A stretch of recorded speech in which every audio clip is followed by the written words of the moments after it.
Bonjour à tous et bienvenue dans ce nouveau tuto dans lequel je vais vous présenter comment copier des fichiers Word, Excel, PowerPoint, fichiers texte ou vidéo dans une image. Vous allez me dire à quoi ça sert. Ça sert ni plus ni moins que, je sais pas, par exemple, là je vous ai fait un petit exemple, créer un petit fichier texte basique dans lequel j'ai inscrit le compte, je sais pas, compte Facebook, votre compte de connexion pour votre boîte mail, peu importe. Il y a toujours un login et un mot de passe. Bon ben, à force d'avoir des comptes dans tous les sens, des mots de passe dans tous les sens, on finit par les oublier. Le mieux c'est de les noter pour pas les oublier. Et si on les note, quelqu'un peut tomber dessus et se servir de vos codes. Donc l'idée c'est de les inscrire, mais de les cacher quelque part où personne ne pourra les trouver. Donc l'idée, ben, c'est ni plus ni moins que de les cacher dans une image. Donc je vais vous montrer comment faire. Pour ce faire, il vous faut un fichier texte et il vous faut un fichier zip. Et bien évidemment, une image qui va vous servir de support. Donc, j'ouvre mon fichier texte, c'est un fichier vierge forcément. Qu'est-ce que je note? Vous allez voir, c'est très simple. Copie/B. Ça, c'est la commande qui va copier, qui va fusionner en fait votre image avec votre dossier zip. Donc je vais copier mon image qui s'appelle image.jpg, image.jpg, espace plus, donc avec quoi? Avec mon fichier zip.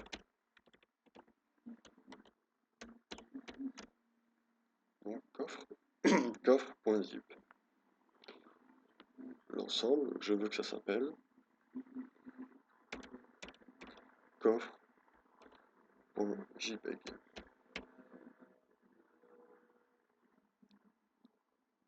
Je ferme, j'enregistre.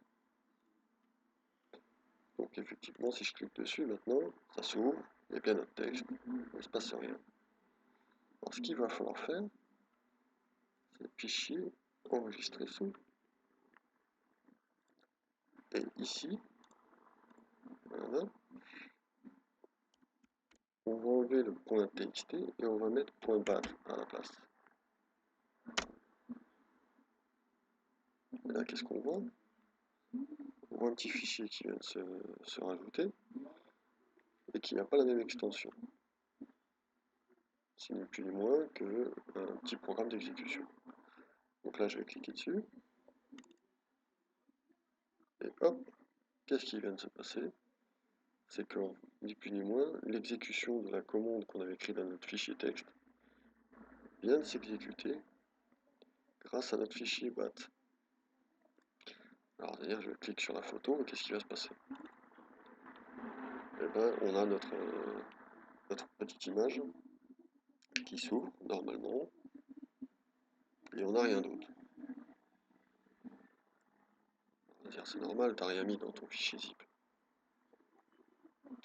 Alors on va recommencer. Je vais y mettre mon fichier Word, mon fichier Excel, mon fichier PowerPoint et ma vidéo. Et aussi mon fichier texte avec mon login. Je reclique.